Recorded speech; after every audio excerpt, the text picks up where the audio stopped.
आज के वीडियो में हम बात करेंगे भारतीय संविधान के अनुसूचियों के विषय में।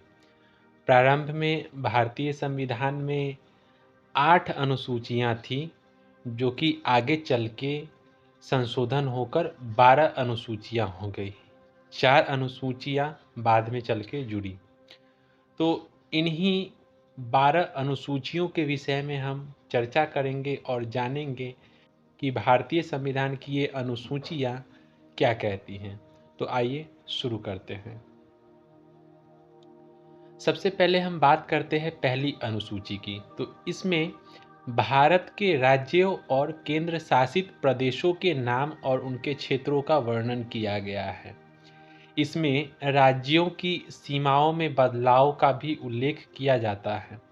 वर्तमान में 28 राज्य और 8 केंद्र शासित प्रदेश इसमें शामिल हैं। इस अनुसूची में उनसे संबंधित विषयों को रखा गया है, जैसे कि उसकी सीमा क्या होगी, उसका क्षेत्रफल क्या होगा, किन राज्यों से मिलकर एक नए राज्य का निर्माण किया जाएगा या उसका नाम क्या होगा। ये सारा का सारा विषय इसी पहली अनुसूची में रखा गया है।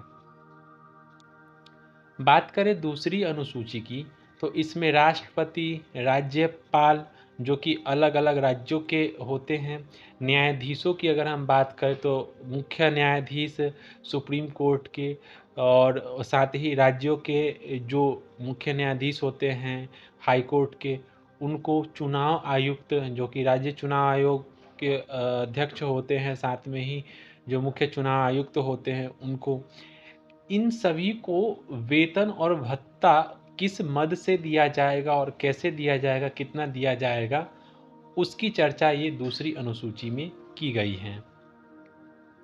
बात करें तीसरी अनुसूची की, तो इसमें शपथ और प्रतिज्ञा का स्वरूप दिया गया है, यानी कि राष्ट्रपति, उपराष्ट्रपति और भारत सरकार के जो मंत्री होते हैं, चाहे वो प्रधानमंत्री हो, सांसद हो, न्यायाधीश हो या मुख्यमंत्री हो, इन सब का शपथ क्या होगा, उसका स्वरूप क्या होगा, उसकी चर्चा तीसरे अनुसूची में की गई है।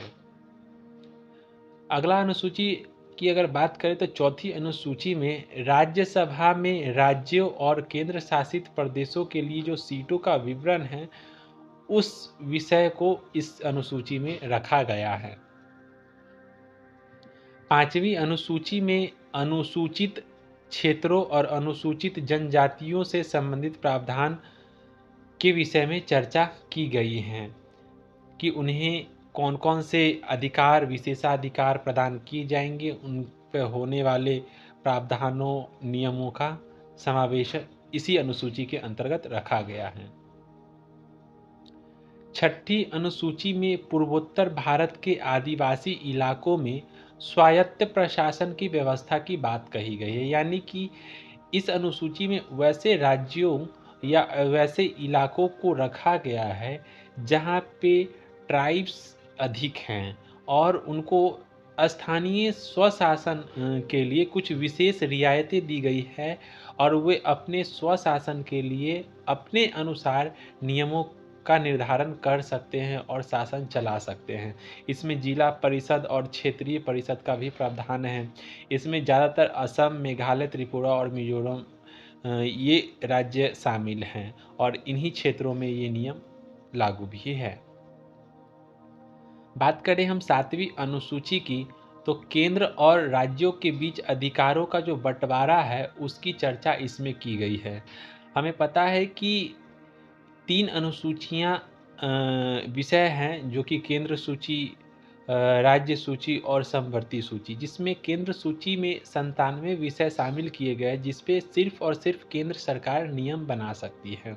तो वहीं राज्य सूची जिसमें 61 विषय शामिल है, उस पे राज्य सरकार नियम और कानून बनाती है। इसके अलावा समवर्ती सूची है जिसमें 52 विषय है जिस पे राज्य और केंद्र दोनों मिलकर कानून बना सकते हैं।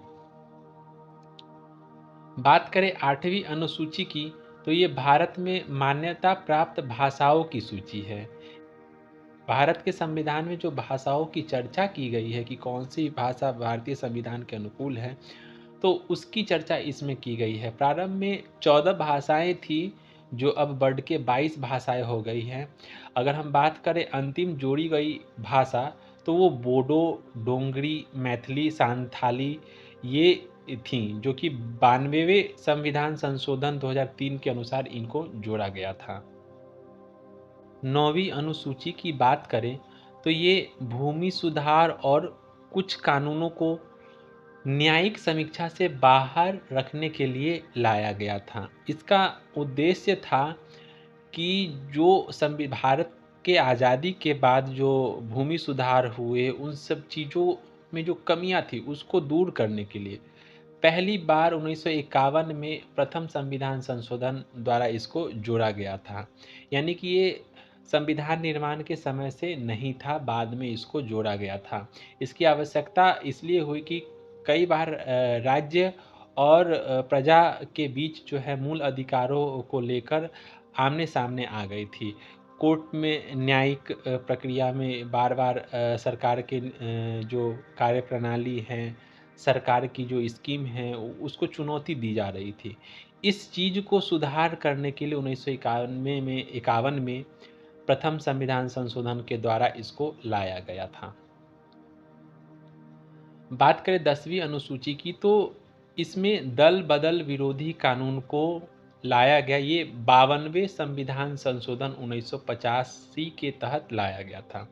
इसका उद्देश्य ये था कि देखा गया कि कई सरकारें ऐसी हैं जो चुनने के बाद उसके सांसद विधायक जो है दल बदल लेते, जिससे सरकार अल्पमत में आ जाती थी और एक अस्थिर सरकार बन जाता था। इसको ध्यान में रखते हुए इस कानून को लाया गया ताकि जो जनता के द्वारा चुनी गई सरकार है वो स्थिर रहे और लंबे समय तक शासन कर सके, बार बार चुनाव की प्रक्रिया में ना जाना पड़े। इस चीज़ को ध्यान में रखकर 52वें संविधान संशोधन के द्वारा 1985 में इसको लाया गया।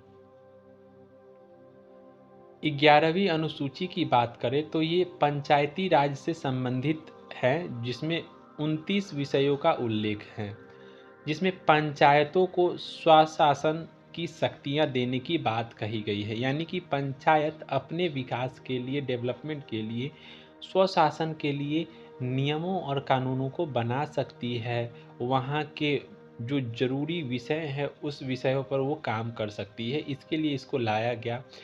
ये 73वां संविधान संशोधन 1992 और अनुच्छेद 243 जी के तहत इसको लाया गया था। तो ये स्वशासन को बढ़ावा देने के लिए, पंचायती राज को बढ़ावा देने के लिए इसको लाया गया था। हम बात करें अंतिम अनुसूची की, तो वो 12वीं अनुसूची थी, जिसमें नगर पालिका और जैसे विषयों को शामिल किया गया था। इसमें 18 विषय उल्लिखित हैं जो कि जिस पे ये काम करते हैं। नगर निकायों की शक्तियों का निर्धारण करना, और ये 74वां संविधान संशोधन जो कि 1992 में हुआ था, इसे शामिल किया गया था। तो ये कुछ विषय थे जो कि अनुसूचियों से संबंधित थी। आगे के हम वीडियो में बात करेंगे संविधान के भाग से संबंधित और अनुच्छेदों से संबंधित। तो यदि अब तक चैनल को सब्सक्राइब नहीं किया है तो चैनल को सब्सक्राइब कर लें और साथ ही लाइक भी कर दें। वीडियो कैसा लगा और साथ में इससे संबंधित कोई प्रश्न हो तो आप कमेंट में ज़रूर हमसे पूछें। आपके प्रश्नों का जवाब हम ज़रूर देंगे आगे की वीडियो में।